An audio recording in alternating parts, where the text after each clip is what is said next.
अस्सलामुअलैकुम, welcome to अलरफ़ computers. मैं आपका टीचर मोहम्मद सरवर और आज की इस वीडियो में हम सीखेंगे कोरल ड्रा का इंतहाई शानदार टूल इन्वेलप टूल, जिसकी हेल्प से हम एक सिंपल शेप को या टेक्स्ट को क्रिएटिव अंदाज में ट्रांसफॉर्म कर सकते हैं। इस टूल की मदद से आप किसी भी ऑब्जेक्ट या टेक्स्ट को मोड़ सकते हैं, खींच सकते हैं और अपनी मर्ज़ी के मुताबिक उसको ट्रांसफॉर्म कर सकते हैं। चाहे आप लोगो डिज़ाइनिंग कर रहे हों, बैनर बना रहे हों या टाइपोग्राफी में जिद्दत लाना चाहते हों, ये टूल आपकी तख्लीकी सलाहियतों को चार चांद लगा देता है। तो आइए आज की वीडियो शुरू करते हैं और कोरल ड्रा के इस टूल पर महारत हासिल करते हैं।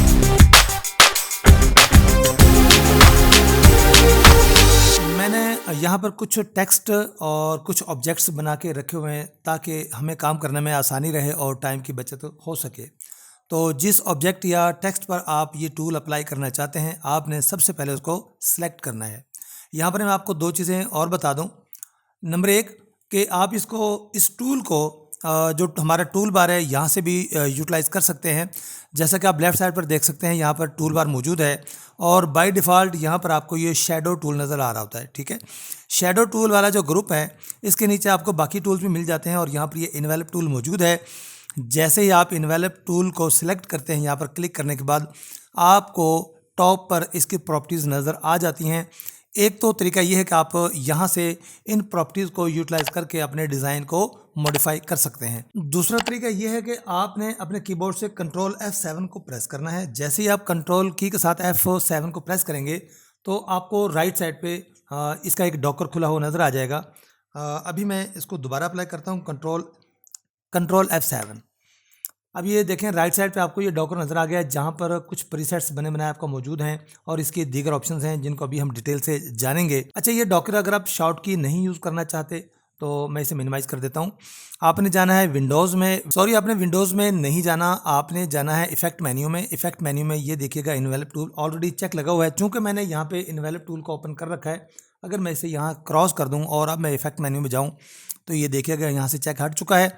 चाहें तो आप यहाँ से यूटिलाइज़ कर सकते हैं इस डॉकर को, और या फिर आप Ctrl+F7 शॉर्ट की का यूज़ करके इसको ओपन कर सकते हैं। तो हम दोनों को नहीं अंडरस्टैंड कर पाएंगे एक साथ में, लेकिन इसको हम साथ साथ कंपेयर ज़रूर कर सकते हैं जब हम इसको यूटिलाइज़ कर रहे होंगे। तो स्टार्ट करते हैं। सबसे पहले हमने अपने ऑब्जेक्ट को क्लिक करना है।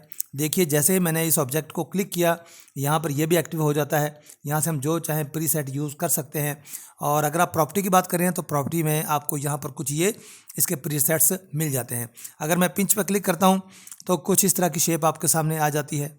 ठीक है, और अगर मैं यहाँ से कोई इसका प्रीसेट यूज़ करता हूँ, मैंने इस पर क्लिक किया तो ये देखिएगा ये प्रीसेट यहाँ पे अप्लाई हो जाता है, ये वाला प्रीसेट अप्लाई हो जाता है, ये हार्ट वाला प्रीसेट अप्लाई हो जाता है। इस तरह के ये दीगर यहाँ पर प्रीसेट्स मौजूद हैं। आप जो प्रीसेट चाहें उसको अपनी मर्ज़ी से यूटिलाइज़ कर सकते हैं। मैं यहाँ से इस ऑप्शन को यूज़ करके इन्वेलप टूल जो अप्लाई हुआ है इसको मैं क्लियर कर देता हूँ। अब सिंपल रेक्टेंगल हमारे पास मौजूद है। हम इसकी दीगर ऑप्शन को अंडरस्टैंड करने की कोशिश करते हैं। इसी तरीके से अब मैं इस टेक्स्ट को सिलेक्ट करता हूँ। टेक्स्ट को सिलेक्ट करने के बाद और यहाँ जो हमारा टूल्स बार है, यहाँ से आऊँगा मैं और इन्वेलप टूल को सिलेक्ट कर लूँगा।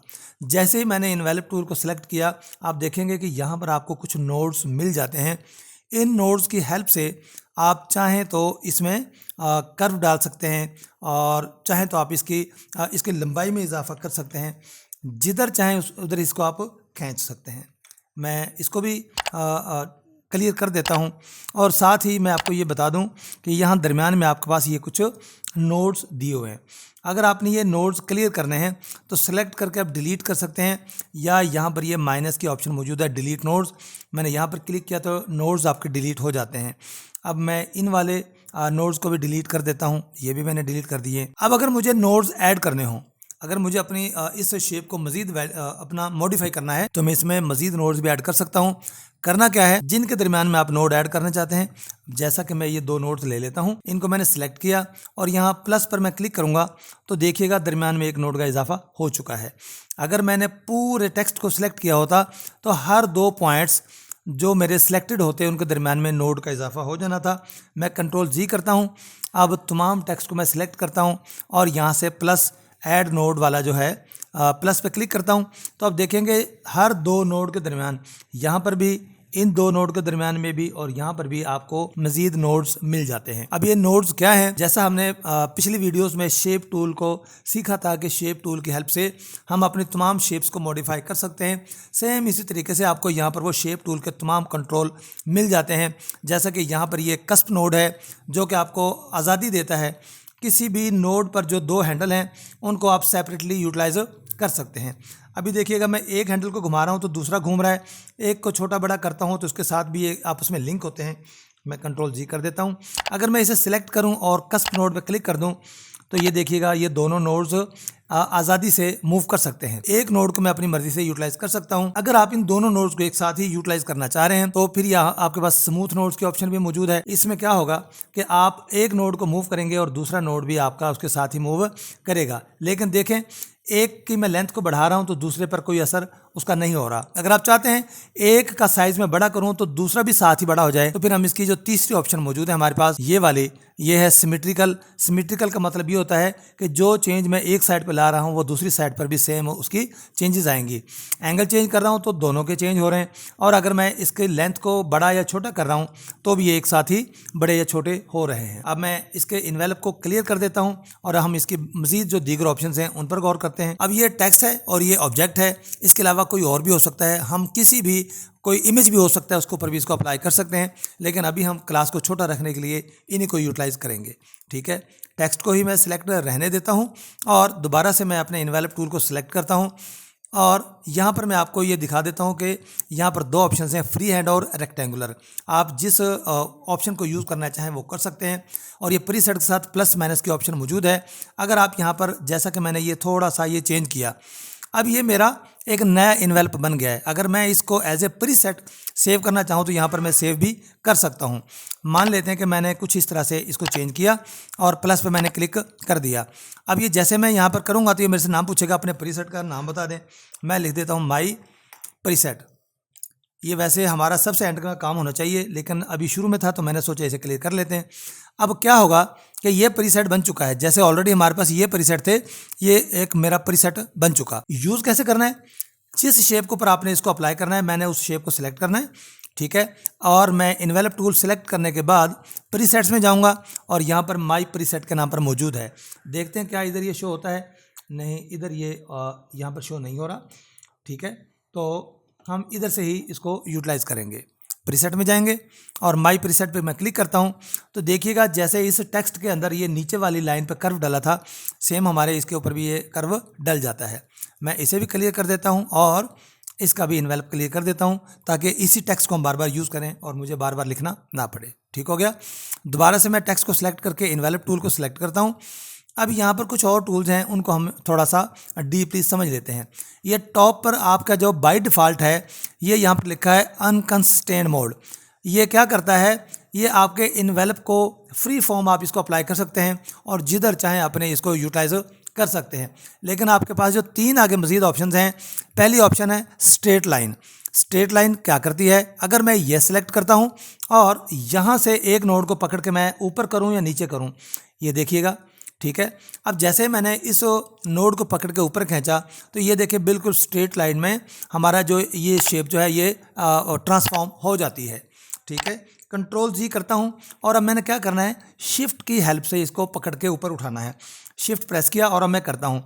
आप देखेंगे कि ऊपर वाली साइड पे भी और नीचे भी हमारे जो ये इसमें इजाफा हो जाता है, ऊपर वाला नोड और नीचे वाला नोड, और दोनों में इसकी लाइन स्ट्रेट हैं। हालांकि दरम्यान में एक नोड मौजूद है, उसके बावजूद यहाँ पर कोई कर्व मौजूद नहीं है। कंट्रोल जी करता हूँ और सेकंड ऑप्शन को मैं यूटिलाइज़ करता हूँ। यहाँ पर ये है सिंगल आर्क। अगर मैं ये यूटिलाइज़ करता हूँ, अब ये स्ट्रेट लाइन नहीं रहेगी, सिंगल उठाऊँगा ऊपर की जानब तो ऊपर कर्व बनेगा। ये देखिए कर्व बन गया है। नीचे की जानब इसको खींचता हूँ तो यहाँ पर ये कर्व डल जाता है। ऐसे ही मैं लेफ़्ट राइट भी इसको मैं डाल सकता हूँ। ठीक हो गया। लेकिन मैं अगर शिफ्ट की हेल्प से इसको उठाता हूँ, शिफ्ट प्रेस किया और अब मैंने एक ही नोड को पकड़ा है, इसको मैं खींच रहा हूँ, तो आप देखेंगे कि ऊपर वाली साइड पे भी एक कर्व बन चुका है और ये नीचे भी, ये सिमेट्रिकल वे में हमारे जो दोनों कर्व्स बना रहा है और ये सिंगल आर्क है। ठीक है, इसको मैं कंट्रोल जी करता हूँ और इसके बाद हम इसकी जो सेकंड ऑप्शन है उसको देखते हैं। ये लिखा है डबल आर्क। डबल आर्क से क्या मुराद है, ये जो हमारे पास एक नोड मौजूद है, अगर मैं इसको नीचे की जानिब खींचूं तो आप देखेंगे कि इस नोड और इस नोड के दरमियान में एक आर्क अलग से बन चुका है। यहाँ से यहाँ जो ये वाला दो नोड्स के दरमियान में लाइन है, यहाँ पर एक अलग से कर्व बन चुका है। और ये भी पहले की तरह अगर मैं शिफ्ट की हेल्प लेके इसको मूव करता हूँ तो सिमेट्रिकल ऊपर और नीचे दोनों साइडों पे आपका जो कर्व बन जाता है। ठीक है, इसे भी मैं अंडू कर देता हूँ, कंट्रोल जी किया। इसके बाद हम चलेंगे आगे।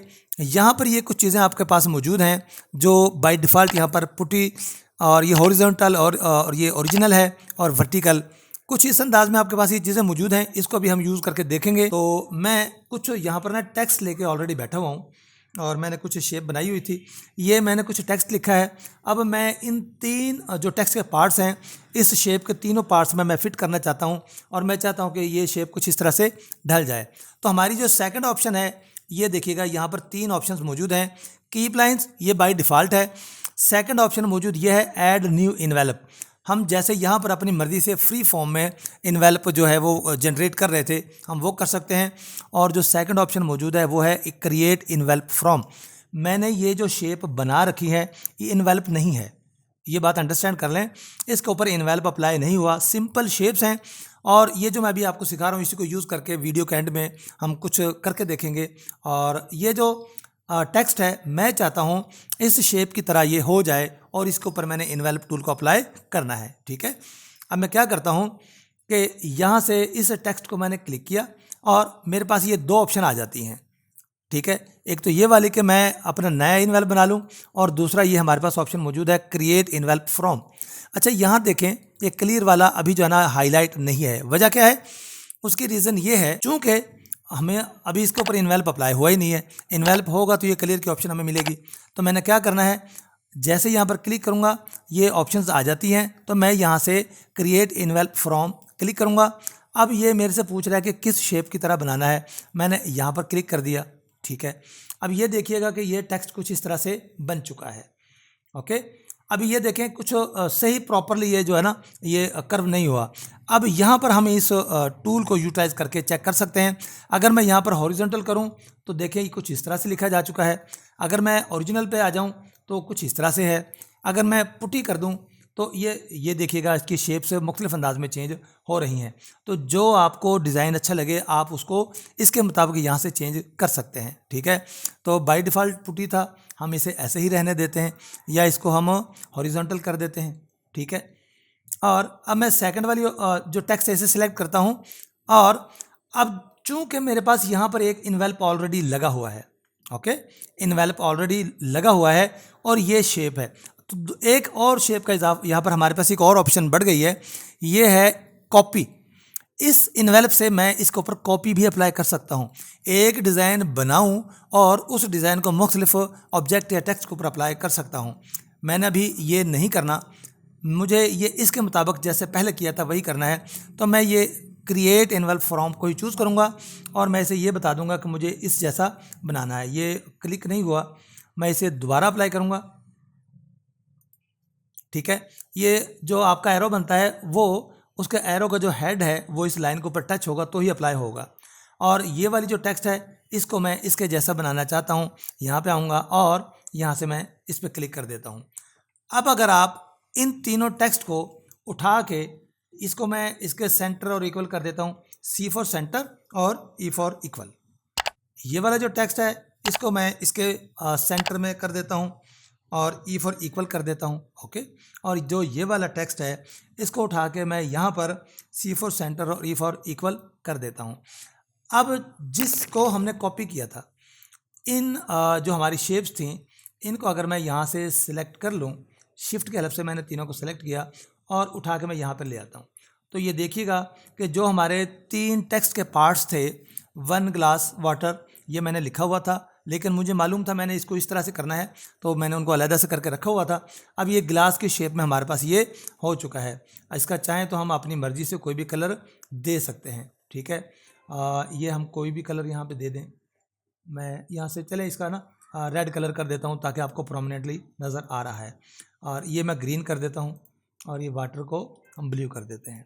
ये कोई सेंस नहीं बन रही, एक जैसा नहीं है। अब जो तीसरी ऑप्शन हमारे पास मौजूद थी कि किसी भी इन्वेलप को हम कॉपी कर सकते हैं, वो ऑलरेडी मैं आपको बता चुका था। जैसे मैंने प्रीसेट बनाया, मैं किसी भी शेप के ऊपर इन्वेलप टूल अप्लाई करता हूँ, ठीक है।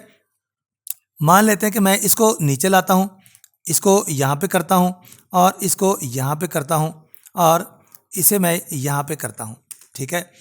अब इन्वेलप टूल की हेल्प से, ठीक है, ये इसमें चेंज नहीं आया, यहाँ से चले कुछ इस तरह की हमने ये शेप बनाई है। अब अगर मैं चाहता हूँ कि एक और मेरे पास रेक्टेंगल हो, ये स्क्वायर के जैसा मैंने बना लिया है, रेक्टेंगल भी नहीं है। और अगर मैं इसके ऊपर अप्लाई करना चाहूँ, इन्वेलप टूल लूँगा और यहाँ मैं कॉपी के ऑप्शन चूज़ करके यहाँ पे क्लिक करूँगा तो देखें ये दोनों ही एक जैसे बन चुके हैं। मैं इसे डिलीट कर देता हूँ और इसका जो इन्वेलप है उसको मैं क्लियर कर देता हूँ, ठीक हो गया। अब जैसा कि मैंने आपको बताया था कि लास्ट में हम कुछ करके देखेंगे, और मैं आपको जहाँ से मैंने वीडियो शुरू की थी आपको दिखा दूँ कि ये एक बैनर था। एक और इमेज मैंने ले लिया है यहाँ पर, ये नीचे जेपीजी फाइल है। अब मैं चाहता हूँ कि जो ये वाला डिज़ाइन है ये यहाँ पर इसके ऊपर सेम इसी अंदाज में ये आ जाए। तो ये वैसे ट्रांसफॉर्म इसको हम कर सकते हैं, ठीक है, इसके इन्वेलप टूल की हेल्प से। अब इसके दो तरीके हैं यहाँ पर। एक तरीका तो ये होता है कि डायरेक्ट इन्वेलप अप्लाई करें और इसके तमाम कॉर्नर्स को इसके कॉर्नर्स के बराबर लाके इसको हम एडजस्ट कर दें। इसको मैनुअली हम कर सकते हैं, लेकिन आसानी की खातिर मैंने क्या किया है कि यहाँ पर मैंने एक रेक्टेंगल बना दिया। पेन टूल की हेल्प से मैंने यहाँ पर लाइन लगाई है। मैं अगर आपको दिखाऊँ तो ये देखिएगा, ये मैंने पहले ही बना के रख दिया था ताकि हमारी टाइम की बचत हो जाए। ये एक रेक्टेंगल है, मैं ये फिल करके दिखाता हूँ। ये देखिएगा, इसके ऊपर इन्वेलप अप्लाई नहीं हुआ, जस्ट ये एक शेप है। मैं चाहता हूँ कि ये वाला इमेज इस तरह हो जाए, तो इन्वेलप टूल की हेल्प से मैंने इन्वेलप टूल लेना है। जैसे इन्वेलप टूल लूँगा तो यहाँ पर मैं ऐसा करता हूँ, ये जो हमने ये वाला ओपन किया था यहाँ पर भी हमारे पास ये ऑप्शन मौजूद हैं, क्रिएट इन्वेलप फ्रॉम। ये यहाँ पर भी कॉपी के ऑप्शन भी, दूसरी ऑप्शन भी यहाँ पर मौजूद हैं। सारी ऑप्शन यहाँ पर मौजूद हो जो मैं अभी आपको प्रॉपर्टी बार में से सिखा के आया हूँ। तो मैं यहाँ से क्रिएट इन्वेलप फ्रॉम, यहाँ पर मैं क्लिक करूँगा और मेरे पास एक छोटा सा एरो बन गया। और यहाँ जो मैंने अभी यहाँ रेक्टेंगल बनाया था इस पर मैं क्लिक करूँगा तो ये देख सकते हैं आप कि ये जो है ना बिल्कुल उसी अंदाज में ये बन चुका है। अच्छा, सम टाइम ये होता है कि यहाँ पर कुछ चेंजेस आ जाती हैं। अब मैंने पुट्टी किया हुआ, अगर मैं यहाँ पे हॉरिजॉन्टल कर दूँ तो ये देखें आपकी जो शेप्स है ना, ये देखें शेप्स कुछ इस तरह से बिगड़ गई हैं। जैसा हम जब ट्राई कर रहे थे और हॉरिजॉन्टल अगर मैंने किया होता और फिर मैं अप्लाई करता तो कुछ इस तरह से शेप बननी थी। अगर कभी ऐसा हो जाए तो आपने उसको ये चेक कर लेना है यहाँ से, या फिर ये जो टॉप वाली ऑप्शन है यहाँ पे जाके आपने इसको चेंज कर देना है। तो फिर ये आपका जो इमेज है बिल्कुल ओरिजिनल ही आपको नज़र आएगा। अब हम क्या करेंगे, इसे सिलेक्ट करेंगे और जो ये रेक्टेंगल है इसको सिलेक्ट करेंगे। दोनों को सिलेक्ट करके C फॉर सेंटर और E फॉर इक्वल हम कर देंगे तो बहुत ही स्पीड से आपका जो ये इन्वेलप टूल है इसके ऊपर अप्लाई हो गया। और आप इस तरह से अपने किसी भी डिज़ाइन में किसी भी इमेज को या जो आपका ऑब्जेक्ट है उसको इसके मुताबिक इन्वेलप टूल की हेल्प से एडजस्ट कर सकते हैं। उम्मीद है कि आज की वीडियो में आपने कुछ नया सीखा होगा। अगर वीडियो अच्छी लगे तो लाइक कर दें, चैनल को सब्सक्राइब नहीं किया तो सब्सक्राइब कर लें। और अगर आप इसके मुतल्लिक़ मज़ीद कुछ जानना चाहते हैं तो नीचे कमेंट्स में ज़रूर ऐड कीजिएगा कि आपको क्या जानना है। मिलते हैं किसी दूसरी वीडियो में एक नए टॉपिक के साथ, तब तक के लिए इजाज़त दीजिए। अल्लाह हाफ़िज़।